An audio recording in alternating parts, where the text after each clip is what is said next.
শ্রদ্ধেয় সম্মানিত গ্রামবাসীবৃন্দ, সমস্ত প্রশংসা সমস্ত গুণকীর্তন সে মহান রব্বুল আলমিনের, যে আল্লাহ রব্বুল আলমিন আজকের রমজানুল মুবারক মাসের 10টা সিয়াম আমরা পালন করতে চলেছি।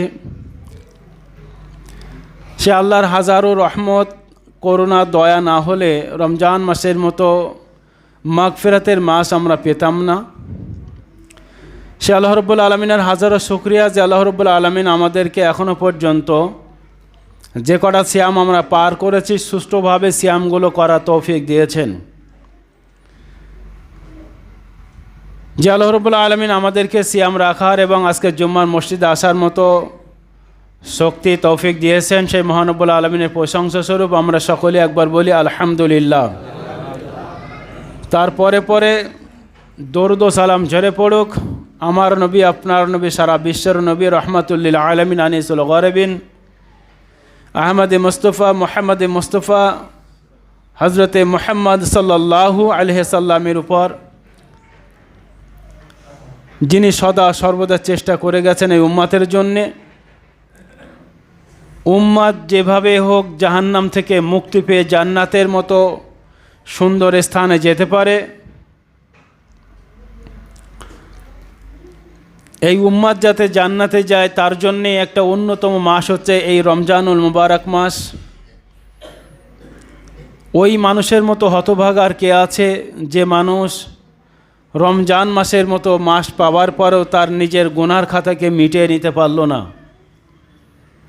ওই মানুষের মতো হতভাগা মানুষ কে আছে যে মানুষ রমজান মাসের মতো মাস পেয়ে নিজের গুনার খাতা মিটিয়ে নিয়ে নেকির খাতা বাড়িয়ে নিয়ে জান্নাতুর রায়হান নামক জান্নাতের অংশীদারিত্ব পেল না। এর মতো হতভাগা আর কে আছে?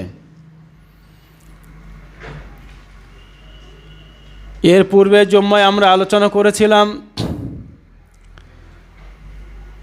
রমজান মাস আসলে আমাদের যেসব কি কারণে রোজা ভাঙা যাবে, কি কখন সেগুলো পূর্ণ করতে হবে, এই সব বিষয়গুলো নিয়ে আমরা আলোচনা শুনেছিলাম। আজ ইনশাআল্লাহ রোজার পূর্বের ইতিহাস নিয়ে কিছু কথা বলে আরও কিছু আলোচনা আছে, সেদিকে আমি এগিয়ে যাব। আমা তৌফিক ইল্লা বিল্লাহ। দেখেন, রমজান মাসের আয়াত ব্যাখ্যা করতে গিয়ে আগের দিন বলেছিলাম যে আল্লাহ রাব্বুল আলামিন আমাদের মাঝে দিয়েছেন ইয়া আইয়ুহাল্লাযীনা আমানু কুতিবা আলাইকুমুস সিয়াম কামা কুতিবা আলাল্লাযীনা মিন ক্বাবলিকুম। এই যে মিন ক্বাবলিকুম শব্দটা নিয়ে এসেছেন, পূর্বের উম্মাতদের উপরে রোজা ছিল। তো সেটা কেমন রোজা? তাফসীর ঘাঁটতে গিয়ে দেখা গিয়েছে তাতে যেগুলো পাওয়া যায়, কোনো রাওয়ায়াত আছে খুব বেশি শুদ্ধ নয়, কোনো রাওয়ায়াত আছে যে শুদ্ধ আছে, যে পূর্বের যত নবী এসেছিলেন ওনাদের উপরেও আল্লাহ সিয়ামটাকে ফরজ করেছিলেন। তো তাদের সিয়াম কি আমাদের সিয়ামের মতো ছিল? আজকের যারা আমরা সামান্য একটু কিছু হলেই রোজাটা ভেঙে দেই, সকালে বাজারে গেলে দেখছি যে এখনও পর্যন্ত চায়ের দোকানটা খোলা আছে। যার চার দোকান আছে ভাই রাগ করবেন না।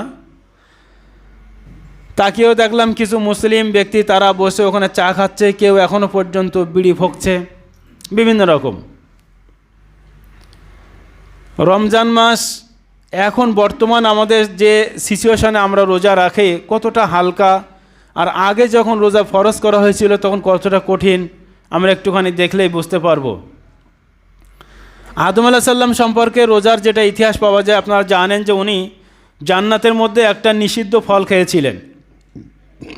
বিভিন্ন রাওয়ায়াতের মাধ্যমে এসেছে 30 দিন পর্যন্ত ওনার তওবা কবুল করা হয়নি, এই জন্য উনি 30টা সিয়াম রেখেছিলেন। রাওয়ায়াতটা অতটা শুদ্ধ না হলেও এভাবে কিছু বর্ণনাকারী বর্ণনা করছেন। বিশেষ করে পাওয়া যায় হজরতে নূহ আলাইহিস সালামের কথা, যিনি নূহ আলাইহিস সালামের সহিহ রাওয়ায়াতে পাওয়া যায় যিনি বছরে 2 দিন বাদে সারা বছর উনি সিয়াম পালন করতেন। ঈদুল আজহা এবং ঈদুল ফিতর বাদ দিয়ে ওনার সময়কে উনি সারা বছর সিয়াম পালন করতেন। ইব্রাহিম আলাইহিস সালাম সম্পর্কে অত যেগুলো পাওয়া যাচ্ছে সেগুলো অতটা শুদ্ধ না বলে আমি আলোচনায় আনছি না। ওনার পর হজরতে মূসা আলাইহিস সালামের জামানায় সিয়াম ছিল এটা শুদ্ধভাবে পরিষ্কারভাবে জানা যায়। যেমন আপনারা জানেন যে মুসা আলাইহিস সালামের কওমদেরকে ইহুদি বলা হয়, তাদের উপরে যে কেতাব নাজিল করা হয়েছিল সেটা ছিল তাওরাত। আল্লাহ রসুল সাল্লাল্লাহু আলাইহি সাল্লাম যখন মক্কা থেকে মদিনা এসেছিলেন, উনি দেখেছিলেন যে ইহুদিরা মুহররম মাসের 10 তারিখে সিয়াম পালন করছেন। আল্লাহ রসুল জিজ্ঞাসা করেছিলেন এটা কিসের সিয়াম? ওনারা বলেছিলেন যে এই সিয়ামটা আমরা এই জন্য রাখছি যে এই দিন মুসা আলাইহিস সালাম ফিরআউনের হাত থেকে মুক্তি পেয়েছিল, সেই খুশিকে সামনে রেখে আমরা এই সিয়ামটা রাখি। আল্লাহ রসুল সাল্লাল্লাহু আলাইহি সাল্লাম নিজেও সিয়াম রেখেছিলেন মুহররম মাসের। তো ওনারা একটা রাখতেন, আল্লাহ রসুল 2টো রেখেছিলেন, 9-10, কোনো একটা রাবায়াত আছে 10 এবং 11। 10টা রাখতে হবে তার একদিন আগে অথবা একদিন পিছিয়ে নিয়ে। তারপরে যদি আপনারা দেখেন হজরতে ঈসা আলাইহিস সালাম, সেখানেও সিয়ামের কিছু কিছু বর্ণনা পাওয়া যায়। তার আগে হজরতে দাউদ আলাইহিস সালামের সিয়াম সম্পর্কে আল্লাহ রসুল সাল্লাল্লাহু আলাইহি সাল্লাম বলছেন যে এই সিয়ামটা খুব ভালো ছিল। উনি সারা বছর একদিন সিয়াম থাকতেন আর একদিন সিয়াম ভাগতেন, মানে একদিন উনি ভাত খেতেন, মানে যেটা এমনি থাকা এমনি থাকতেন, আর একদিন উনি সিয়াম থাকতেন। সারা বছর উনি এইভাবে কাটাতেন। তারপরে যদি আপনি দেখেন ঈসা আলাইহিস সালামের পরে মক্কায় মুশরিকদের, সেখানেও এই বিশেষ করে আশুরায় মুহররম সম্পর্কেও তারাও সিয়াম থাকতো। তারপরে চলে আসছে মুসলিমদের যেটা সিয়াম, আমরা যে রোজাটা রাখি শাবান মাসের এই 2য় হিজরিতে শাবান মাসে, এটা প্রথমে অবতীর্ণ হয় যে তোমাদের উপরে রমজান মাসের রোজাকে ফরজ করা হলো। যখন রোজা ফরজ করা হয়েছে, আমি যেটা বলতে চেয়েছি, আজকের যারা এই 12 ঘন্টা 14 ঘন্টা না খেয়েও আমরা মানে এতটুকু সময় যে খেয়ে থাকবে না এইভাবে যারা থাকতে পারছে না, তাদের জন্য এটা বিরাট বড় সতর্ককারী। যখন ইসলামের রোজার প্রথমে অবতীর্ণ হয়, প্রতি বছরই এটা বলি, এবছরে শুধু স্মরণ করিয়ে দেই, তো সেই সময়কার নিয়ম ছিল মাগরিবের সময় ইফতার করার পর থেকে নিয়ে এশা পর্যন্ত, এর মধ্যে খাওয়া দাওয়া স্ত্রী সহবাস সব কিছু এর মধ্যে করতে হবে, মাগরিবের পর থেকে নিয়ে এশা পর্যন্ত। এমনকি আপনি যদি একটু ইফতার করে যদি ঘুমিয়ে যান, তারপরে উঠে আপনি আর খেতে পাবেন না, স্ত্রীর কাছে আপনি যেতে পারবেন না। তখনকার নিয়ম ছিল। এখন আমাদের সমাজে অনেকেই মনে করে এরকমটা ভাবে যে হয়তো রমজান মাসে 1 মাস আলাদা থাকতে হয়। এটা ভুল কথা। কেন আপনি আলাদা থাকবেন? যাই হোক, সেই সময় তাহলে মাগরিব থেকে নিয়ে এশা পর্যন্ত জায়েজ ছিল, খাওয়া দাওয়া স্বামী স্ত্রীর একসাথে সব কিছু জায়েজ ছিল। তো এইভাবে চলতে চলতে কায়েস বিন সিরমা নামক একজন সাহাবা, যিনি দিনভর আমাদের মতো চাষ কাজ করতেন, তো উনি কত সংসার ওনাদের টানাটান ছিল দেখেন। এই জন্য খাওয়া নিয়ে কখনোই কোনো ঝগড়া ঝামেলা কিচ্ছু করা উচিত নয়। যখনই দেখবেন যে আপনার ভালো খাওয়া হচ্ছেন, উপরে যারা মা এবং বোনেরা আছেন, বিশেষ করে আপনাদের বলবো, মহিলাদের মধ্য থেকে এটা বেশি হয়, সবাই না, বেশি হয় না শুকরি করা। কিছুদিন যদি ভালো খাওয়া না হয়, সঙ্গে সঙ্গে স্বামীর অপবাদ দিয়ে দেই, তোমার সংসার আসা পর্যন্ত ভালো করে খেতেও পারে না। ঈদে যদি আপনার জামা না কিনে দেয় বা আরও কিছু না হয়, আসা পর্যন্ত এই পায়নি, এইগুলো একদম বলা যাবে না, একদম এইগুলো বলা যাবে না। সবসময় স্বামীর হাত ভালো থাকে না, এটা লক্ষ্য রাখতে হবে। যাই হোক, কায়েস বিন সিরমা উনি সারাদিন মাঠের কাজ করে সন্ধ্যাবেলা বাড়িতে এসে হালকা কিছু খাবার পর স্ত্রীকে জিজ্ঞাসা করছেন যে খাবার কিছু আছে? স্ত্রী বলছেন আমার কাছে তো কিছু নেই, তবে আপনি একটু ওয়েট করেন, আমি দেখি পাশের বাড়ি থেকে কিছু আনা যায় কিনা। চিন্তা করেন কি একটা সময় সেই সময় ছিল, সারাদিন সিয়াম থাকার পরে এতটুকু খাবার তাদের বাড়িতে নেই। পাশের বাড়িতে যখন আনতে গেছেন, একটু লেট হয়েছে ইতিমধ্যে, কায়েস বিন সিরমা সারাদিন কষ্ট করা শরীর, উনি বসে থাকতে ঘুমিয়ে পড়লেন। আর নিয়মটা কি, ঘুমিয়ে পড়লে আর খাওয়া যাবে না। সেখান থেকে ওইভাবে সিয়াম থাকতে সারা রাত, তারপরের দিন আবার থাকতে হবে। তো এইভাবে উনি সারা রাত থাকলেন। তারপরের দিন আবার মাঠে কাজ করতে করতে হঠাৎ উনি অজ্ঞান হয়ে গেলেন। এদিকে হযরত উমর রাদিয়াল্লাহু তাআলা আনহু রাতে শোয়ার পরে উনি স্ত্রী সহবাস করে ফেললেন। দুটো কাজ একই দিনে হয়ে গেল। উমর রাদিয়াল্লাহু তাআলা খুব লজ্জিত হলেন। কায়েস বিন সিরমার ঘটনাটা আল্লাহ রাসূল সাল্লাল্লাহু আলাইহি ওয়াসাল্লামের সামনে গিয়ে বলা হলো, ইয়া রাসূলুল্লাহ, কায়েস বিন সিরমা কালকের ইফতার করার পরে ঘুমিয়ে পড়েছিল, যার জন্য কিছু খেতে পায়নি, সারা রাত না খেয়ে থেকে ওইভাবে চাষের কাজ করতে করতে অজ্ঞান হয়ে গেছে, এমত অবস্থায় করণীয় কি? উমর রাদিয়াল্লাহু তাআলা মাথা নিচু করে বলছেন, ইয়া রাসূলুল্লাহ, আমিও ভুল করে ফেলেছি। দুটো জিনিস যখন একই সঙ্গে আল্লাহ রাসূল সাল্লাল্লাহু আলাইহি ওয়াসাল্লামের সামনে আসলো, সঙ্গে সঙ্গে পবিত্র কোরআনে আল্লাহ রাব্বুল আলামিন আয়াত নাজিল করলেন, উহিল্লা লাকুম লাইলাতাস সিয়ামির রাফাসু ইলা নিসাউকুম হুন্না লিবাসুল লাকুম ওয়া আনতুম লিবাসুল লাহুন্না।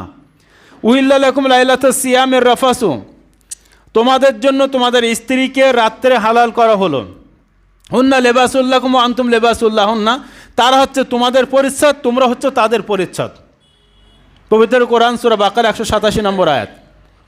তাহলে মাগরিবের পর থেকে নিয়ে আমাদের লাইলাতা সিয়ামের রাফাসু, রমজান মাসের রাত্রে কতক্ষণ পর্যন্ত? যতক্ষণ না ফজরের আজান হচ্ছে সেই পর্যন্ত আমাদের জন্য আমাদের খাওয়া দাওয়া, স্ত্রী সভা সব কিছু আল্লাহ আমাদের জন্য হালাল করে দিয়েছেন। চিন্তা করেন, লম্বা সময় আমরা পেয়ে গেছি। মাগরিবের পর ইফতার করা থেকে নিয়ে একদম সুবে সাদিক পর্যন্ত, সুবে সাদিক মানে ফজরের আজান পর্যন্ত।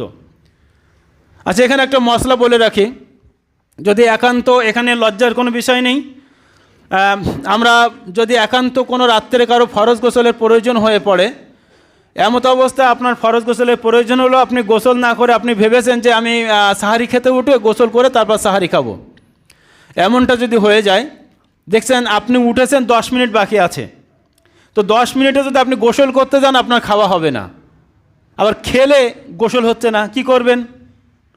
এই সময় আপনি আগে খেয়ে নেন। যদি খাবার পরে যদি গোসল মানে আজান দিল ফজরের, তখন গোসল, তখন আপনি গোসল করে নামাজে আসেন, কোনো অসুবিধা নেই।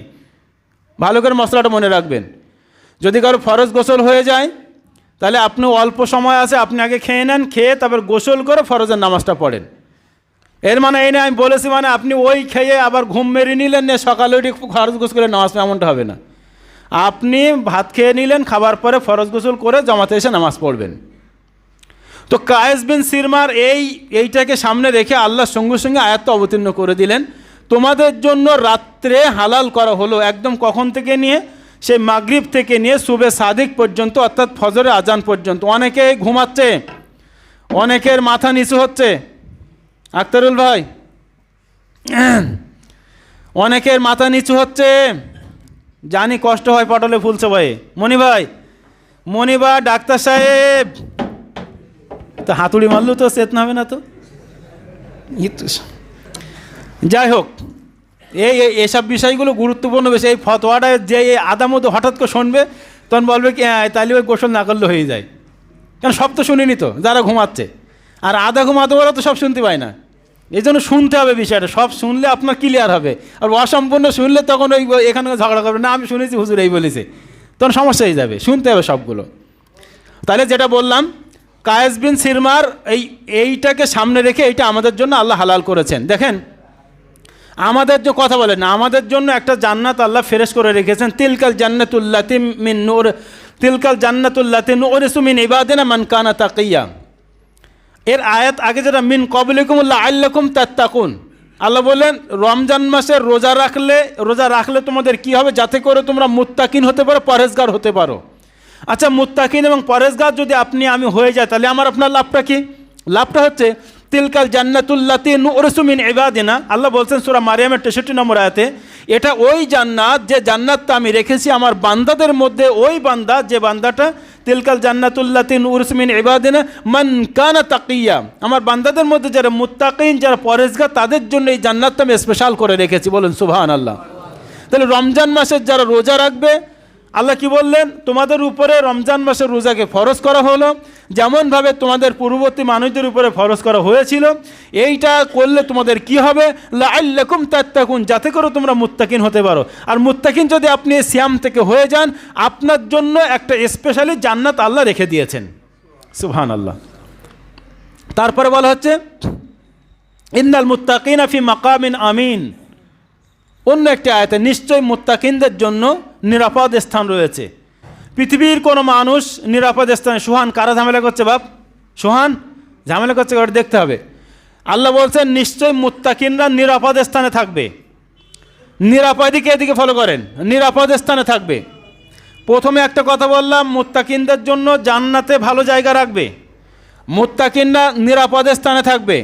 এই বিষয় নিয়ে বলতে গিয়ে আমি প্রায় বলি, পৃথিবীর কোনো মানুষ কিন্তু নিরাপদে নেই। পৃথিবীর কোনো মানুষ কিন্তু সে যে ব্যক্তিই হোক, যদি আপনি বলেন যে একজন রাষ্ট্রপতি, একজন প্রধানমন্ত্রী, উনি খুব স্বাধীন, উনি কি স্বাধীন? আসলেই কি একটা রাষ্ট্রপতি স্বাধীন?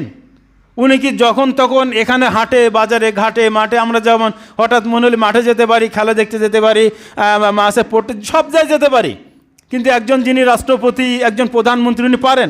উনি যাবেন, তার 1 মাস আগে থাকতে বলে দেয় অমুক জায়গায় যাবে, রাস্তা পরিষ্কার হবে, রাস্তার জন্য ধাক্কা না লাগে, তারপরে চারি সাইডে ক্যামেরা বসানো হবে, হাতে সব কালো করে একটা ব্যাগ থেকে দেখেছেন যারা মন্ত্রীরা ঘোরে, পাশে যারা কালো থাকে বডিগার্ড, ওদের হাতে দেখুন কালো ব্যাগ থাকে। আগে মনে করতাম ওর মধ্যে মানে ওই মন্ত্রীর জামা কাপড় থাকে, জামা কাপড় না, ওর মধ্যে এমন জিনিস আছে অন্তত বেশ কিছু দূর থেকে যদি ইনার ওপরে অ্যাটাক হবে কোনো কারণে, এখান থেকে সিগন্যাল দিয়ে দেবে যে এখানে অ্যাটাক হওয়ার ভয় আছে, ওইভাবে বসে না ভাই। বুঝতে পারছেন? দেখবেন, এগুলো লক্ষ্য করবেন, প্রধানমন্ত্রী গেলে তার চারি সাইডে কালো মানুষগুলো হাতে একটা করে কালো অ্যাটাচি মতো থাকে। ওটা অ্যাটাচি না, জামা কাপড় নেই, ও থেকে সাংঘাতিক জিনিস থাকে। ওনার গায়ে যদি কোনো আক্রমণ হওয়ার আশঙ্কা থাকে, তার অনেক আগে থেকে সিগন্যাল দিয়ে দেবে এখানে যাওয়া যাবে না। তো পৃথিবীর কোনো মানুষ কেউ বলতে পারবে না আমি নিরাপদে আছি, আমি ভালো আছি। তার কারণ কোনো মানুষ দেখবেন আজকে যারা অনেক উঁচু চলে গেছে, তাদের খাবার যে রুটিনটা আপনি দেখবেন, আর আমাদের রুটিনটা, আমরা যারা পটলে ফুল দেওয়া আসি, সকালে পান্তা থেকে শুরু করে দুপুরের এই যে মাংস নড়া থেকে শুরু করে এই মাংস ওদের সামনে দিলে ও বাবা একদম আশেপাশে দেওয়া যাবে না। এই যে মাংস যেগুলো ওরা আশেপাশে যাবে না, ডিম কুসুম খাওয়া যাবে না, মাছ তেলাক্ত খাওয়া যাবে না, পুঁটি মাছ খেতে হবে। তো যাই হোক, একটা জিনিস দেখবেন যে আল্লাহ বলছেন যে মুত্তাকিনদের জন্য আমি নিরাপদ স্থান রেখেছি। নিরাপদ স্থান বলতে কয়েকটা জিনিস আছে, তার মধ্যে 1 নম্বর হচ্ছে সুন্দর ঘর, অনেক সব মানুষের প্রায় আছে। তারপরে সুন্দর জামা কাপড় বড় মানুষদের আছে, আকর্ষণীয় স্ত্রী ভালো ভালো মানুষের আছে। 4 নম্বর হচ্ছে সুস্বাদু খাদ্য, এখানে এসে অনেক মানুষ আটকে যাবে। যারা অনেক টাকা পয়সা দেখবেন সুস্বাদু খাদ্য বলতে একদম সিম্পল খাবার খেয়ে তাদেরকে থাকতে, একটা রুটি খায় রাত্রে, তার সঙ্গে আলু ভাজায় মানে তেল দিয়ে বেশি খাওয়া যাবে না, শুকনো একটা রুটি খেতে হবে। আচ্ছা, 5 নম্বর কি, এই যে জিনিসগুলো আছে এই জিনিসগুলোর স্থায়িত্ব। পৃথিবীর কোনো মানুষ বলতে পারবে যে আমার যতদিন বেঁচে আছে আমার খাবার কোনো নিষেধ ছিল না, আমার মানে সমস্তটা সব ঠিকঠাক ছিল? কেউ বলতে পারবে না। এবং 6 নম্বর হচ্ছে সেই ব্যক্তিটি চির দুঃখ কষ্ট থেকে একদম পুরো নিরাপদে থাকা। এই 6টা জিনিস কোনো মানুষের মধ্যে পৃথিবীতে নেই, একমাত্র এই 6টা জিনিস একই সঙ্গে একটা ব্যক্তি পাবে, সেই ব্যক্তিটি যখন জান্নাতে যাবে। তার খাবার জন্য কোনো চিন্তা করতে হবে না। লিমাস ইতুম, আপনি যখন যাই মনে করবেন বিরিয়ানি সামনে চলে আসবে, আপনি হালুয়া পোলোয়া মিষ্টি দই যা মনে করবেন লিমাস ইতুম সঙ্গে সামনে চলে আসবে।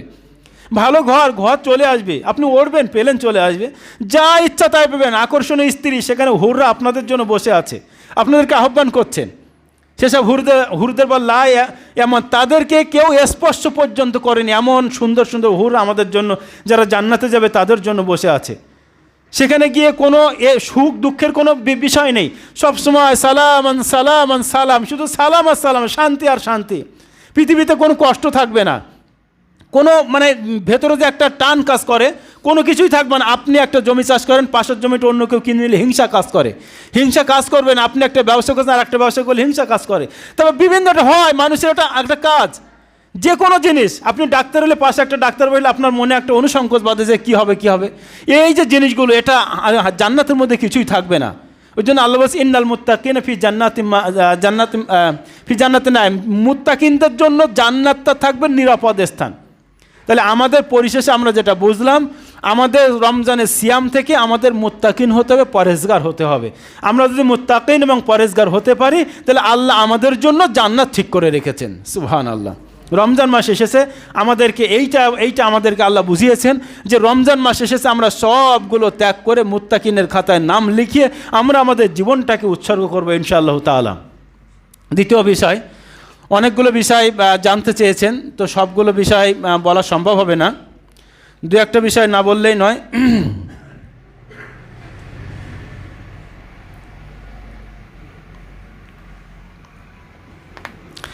একটা বিষয় খুব স্পষ্ট করতে হবে। আমরা দেখেন প্রায় বলা হয় ধার এবং ঋণের একটা বিষয়। অনেক ভাই যারা আজকে আমার সঙ্গে বলে যে মাওলানা এই বিষয়, বিশেষ করে এই একটা অপবাদ দেয়, আমার শুনেও খারাপ লাগে। আমি বলো না, এইভাবে বলো না ভাই।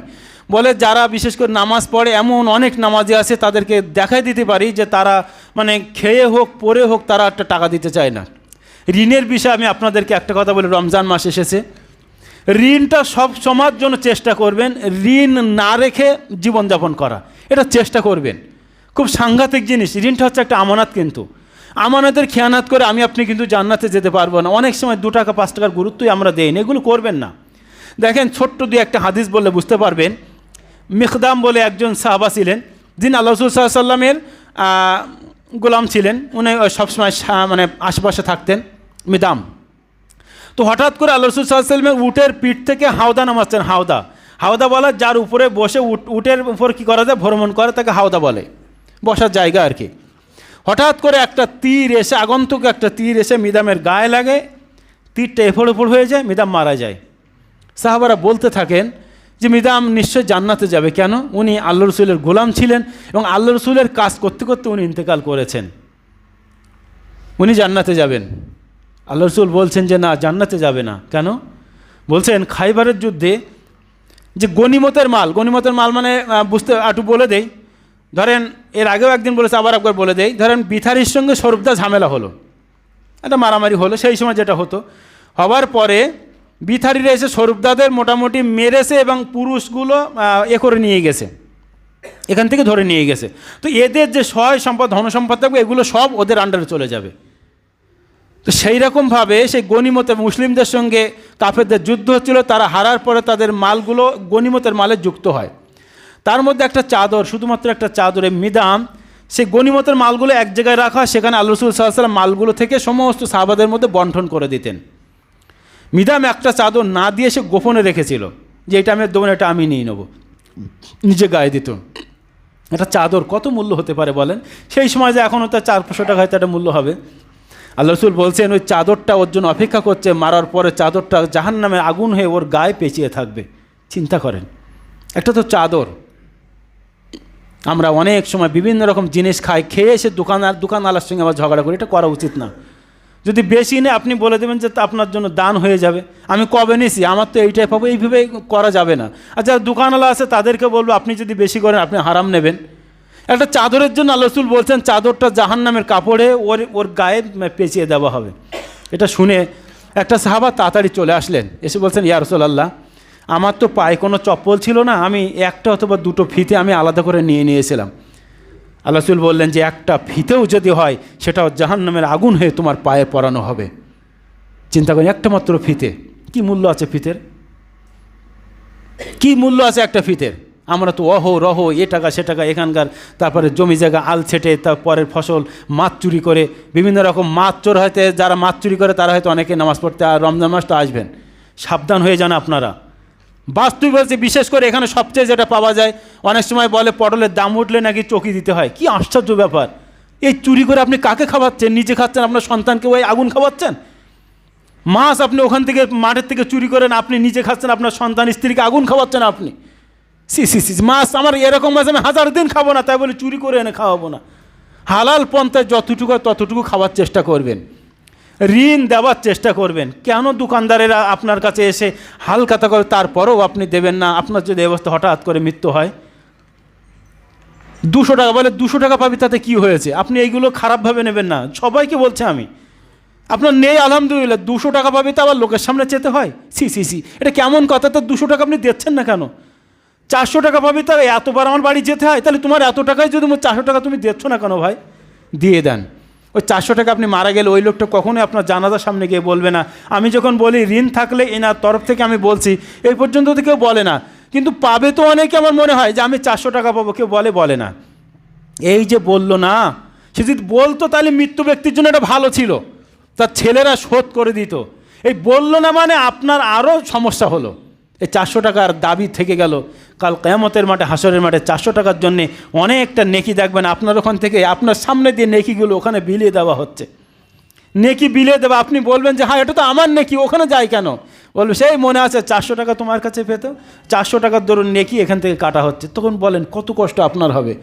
একটা নেকির জন্য আপনার ছেলে মেয়ে ভাই বোন কেউ আপনাকে দেখবে না, কেউ একটা নেকি এরকম মানে সরাবে না। সেখানে আপনার নেকি থেকে যদি এভাবে কাটা হয়, তখন বলবেন 400 টাকা আমি আমার ফ্যামিলির জন্য এনেছিলাম, কই আমার ফ্যামিলির কাছে চলে যায়, 5টা নেকি নিয়েছে যে আমি তোমাদেরকে জামা এনেছিলাম, মাংস এনেছিলাম, মিষ্টি এনেছিলাম, আমি সেই টাকাটা দিয়ে আসেনি, তোমরা 4টে নেকি আমাকে দাও। কেউ দেবে না আপনার। অতএব জীবদ্দশা এইটা ভাববেন না যে তাই তো ও সামনে কোনো হাট আছে, হাটেকে দিয়ে দিই, এটা করবেন। যতটা সম্ভব আমারও একটা নোটবুক আছে, দেখবেন প্রত্যেক ফোনে নোটবুক করা আছে, নোটবুক, এতে প্রত্যেকটা বিষয় লেখা যায়। যদি খাতাও না করতে পারেন অন্তত এরকম একটা নোটবুক করে রাখবেন, আপনার কাছে যে পায় বা আপনি যার কাছে পাবেন প্রত্যেকটাই, যেমন আমার তো প্রত্যেকটা লেখা আছে নাম ধরে ধরে, বাড়িও জানানো আছে। আমি যদি মরে যাই হঠাৎ করে এইটার জন্য দেখে তবে জানাজা দেওয়া হয়। আমার কাছে কে পাবে আর আমি কোথায় পাবো তারা আদায় করে নিতে পারে, আমার কাছে যে পাবে টাকাটা যেন শোধ করে দিতে পারে। 5 টাকা পালেও এখানে আমার লেখা আছে, 5 টাকা আমি ঋণ করি না, যদি কেউ পায় সেটা আমি লিখে রাখি। এটা করবেন। ঋণ সাংঘাতিক জিনিস, ঋণ রেখে কেউই আমরা মারা যাব না। আমি যখনই জানাজায় যাই এই হাদিসটা তো আমি পরিশুদ্ধ হাদিস বলি যে আল কতলু ফি সাবিলিল্লাহ ইকাফিরু কুল্লা শাইইন ইল্লা দাইন। আল্লাহর রাস্তায় কেউ জীবন দিয়ে দিলে আল্লাহ তার সব গুনাহ মাফ করে দেবে, শুধুমাত্র ঋণ রাখলে আল্লাহ মাফ করবে না। তাহলে আমরা ঋণ রেখে এখান থেকে আমরা যাব না, এটার জন্য আমাদের মাথায় থাকে, খবরের জন্য কমপ্লিটলি আমাদের মাথায় থাকে। 3 নম্বর বিষয় হচ্ছে আজকের কেউ কেউ বলছেন যে জেনা ব্যভিচারের মতো জিনিস পান্তাভাত মতো হয়ে গেছে। সি এটা কেন হচ্ছে? আশ্চর্য ব্যাপার। জেনা ব্যভিচারের মতো কাজে আল্লাহ পবিত্র কোরআনে বলছেন লা তাকরাবু জেনা, জেনা করার কথা তো দূরের কথা, আল্লাহ বলছেন তোমরা তার ধারে কাছে যেও না, তার আশেপাশে যেও না। লা তাকরাবু কারিব থেকে নিকট, তার নিকটে যেও না। আপনি চলে যাচ্ছেন। আর আমাদের সমাজে এমন একটা সমাজ হয়েছে, যদি কারো অর্থশালী আমরা জানতে পারছি এখানে এই সমস্যা হচ্ছে, কেউ মুখ খুলব না। এটা কেন হচ্ছে? যারা এইভাবে লিপ্ত আছেন আল্লাহর কাছে দিয়ে বলবো যে আপনারা সেখান থেকে ফিরে আসেন। 2 মিনিট সময় নিয়েছে, রমজান মাস। আপনার স্বামীকে যদি মনে করেন যে ওই রকমভাবে অন্য কোনো কাজে লিপ্ত আছে, আপনি আপনার স্ত্রীকে বলছি, প্রত্যেক স্ত্রীকে বলছে আপনি আপনার স্বামীকে পরামর্শ দিন যে প্রয়োজনে তুমি আর একটা বিবাহ করো। তুমি আরেকটা বিবাহ, হয়তো আমার ভালো লাগছে, অনেকদিন সংসার করছে, আমার ভালো লাগছে না, তুমি আরেকটা বিবাহ করো, কিন্তু তুমি জাহান্নামের পথটা বেছে নিও না। একটা ভালো লাগে তুমি একটা বিয়ে করো, কিন্তু জাহান্নামের রাস্তা তুমি বেছে নিও না। আপনি আপনার স্বামীকে বলেন, স্বামী আপনাকে বলছি, আপনার যদি একটা ভালো না লাগে আপনি আর একটা যদি মন চায় একটা বিয়ে করে নেন, সেটা আপনার জন্য মঙ্গল হবে। আবার বিয়ে করলেও তো সমস্যা আছে, ইনসাফের তো তখন বিষয় আছে। যখন এই বিয়ের কথা বলছি মা বোনেরা আবার রাগ করবেন না, তখন ওই যে বউটা নিয়ে 12 বছর সংসার করলাম, সেকেন্ড বউর কাছে থাকবো, বড় বউটা বাদ দিয়ে দিলাম, ও বউটা এখন পচা হয়ে গেল। আপনার নামাজ ইবাদত কিছু আল্লাহর কাছে কবুল হবে না। আপনি বান্দার হক ফাঁকি দেবেন, এরকম যদি কেউ করে থাকেন, বান্দার হক ফাঁকি দেবেন। নিজের বড় স্ত্রীকে রেখে তার মানে ধুলুণ্ঠিত করে, ছোট স্ত্রী এখন নতুন হয়েছে বলে সেখানে রাতের পর রাত দিনের পর দিন থেকে যাব, আপনার কোনো জিনিস আল্লাহর কাছে কবুল হবে কিনা আল্লাহ ভালো জানে। এর জন্য কঠোরভাবে আপনাকে হিসাব দিতে হবে। একান্ত যদি প্রয়োজন হয় 2টো বিয়ে আপনি করতেই পারেন। আল্লাহ বলেছে মাসনা ওয়া সুলাসা ওয়া রুবা, 2, 3 অথবা 4টে তুমি বিবাহ করতে পারো। তারপরেই বলা হয়েছে বিবাহ করতে গেলে তোমার ভিতরে ইনসাফ থাকতে হবে। ইনসাফ যদি থাকে তুমি বিবাহ করতে পারো, ইনসাফ না থাকলে ওর ধারে পাশে তোমাকেও যাওয়া যাবে না। এটা মাথায় রাখতে হবে। তার কারণ বান্দার হক আল্লাহ কখনোই ক্ষমা করবে না। আল্লাহ রাসূল সাল্লাল্লাহু আলাইহি ওয়াসাল্লামের জমানা, সাহাবাদের জমানা আমরা দেখেছি, 2টো স্ত্রী থাকলে এর কাছে একদিন ওর কাছে একদিন থাকতে হবে। 2টো শাড়ি নিয়ে আসলে একই দামে শাড়ি নিয়ে আসতে হবে। সিঙ্গাড়া নিয়ে আসলে 2টো সিঙ্গাড়া আপনাকে আনতে হবে, 2 হাতে 2 স্ত্রীকে দিতে হবে। আপনি চাল দেবেন 2 স্ত্রীকে 1 কেজি করে 2 কেজি চাল দিতে হবে। যেখানে একদিন সময় দেবেন একদিনই আপনাকে সময় দিতে হবে। এটা 12 বছর করেছি আর দরকার নেই, এবার ওখানে নতুন এসেছে এখানে এবার 2-5 বার থেকে গেলাম, এর জন্য আপনাকে কঠোরভাবে আল্লাহর কাছে হিসাব দিতে হবে। তাহলে 2টো 3টে 4টে করা যাবে, কিন্তু শর্ত হচ্ছে একটা, শর্ত হচ্ছে আপনাকে ইনসাফ করতে হবে। ইনসাফের যদি আপনি মনে করেন আমি একজন আদিল মানে ইনসাফকারী, তাহলে আমার জন্য ঠিক আছে, ইনসাফ করে, নাহলে তার ধারে পাশে আপনিও যাবেন না। আর যদি একান্ত মনে করেন ইনসাফ করতে পারবো, আরও মন হচ্ছে, তাহলে আর একটা বিয়ে করে নেন, হারাম কাজে লিপ্ত নেন, বিয়ে করে নেন, তাতে এহকাল পরকাল সবকালে ভালো থাকবে। যাই হোক, আল্লাহর কাছে দোয়া করি। রমজান মাস চলছে। প্রথমত কয়েকটা হাদিস নিয়ে এসেছিলাম, হাদিসের এগুলো ইনশাআল্লাহ এখনও জুম্মা আমাদের বাকি আছে, আমরা পরপর আলোচনাগুলো শুনবো। আল্লাহর কাছে দোয়া করবো যে আল্লাহ, রমজান মাস আমরা অনেক পাপী বান্দা, আমাদের পাপের কোনো শেষ নেই। আমরা সিয়াম করছি, সিয়ামের মধ্যে বলা হয়েছে গীবত করো না, তারপরে বিভিন্ন রকম নিষেধ আছে, তারপরও আমাদের মুখ দিয়ে অনেক কথা বেরিয়ে যায়। তুমি রহমান, তুমি রহিম, তুমি যদি মাফ করো তাহলে মাফ হবে, তুমি যদি মাফ না করো পৃথিবীর কেউ মাফ করতে পারবে না। অতএব আমাদের সিয়াম শুধুমাত্র তোমার সন্তুষ্টির জন্যই আমরা রাখছি। আমাদের সিয়ামকে তুমি তোমার দরবারে কবুল করে না, বলুন আমিন। এ আল্লাহ, তোমার বান্দারা শুধুমাত্র তোমার সন্তুষ্টির জন্যে তারা টাকা খরচ করে, 10,000 15,000 টাকা খরচ করে ইফতারের মতো একটা বিরাট নেকির কাজে তারা লিপ্ত হয়ে আছে। তারা যে ইফতারগুলো দিচ্ছে, ইফতারের সওয়াবের কথা যেটা আল্লাহ রাসূল সাল্লাল্লাহু আলাইহি ওয়াসাল্লাম বলেছেন, সেই সওয়াব থেকে তুমি তাদেরকে বঞ্চিত না করে সম্পূর্ণ সওয়াব যাতে তারা পেতে পারে, সেই তৌফিক তুমি দাও। সকলে বলি আমিন। আল্লাহ, রমজানুল মাস, মোবারক মাস চলছে। মসজিদে কাজ হবে ইনশাআল্লাহ, সামনের সপ্তাহে হয়তো কিছু করা যাবে। তো যারা দান করছে বা করবে তাদের দানকে তুমি তোমার দরবারে কবুল করে নেবে, বলুন আমিন।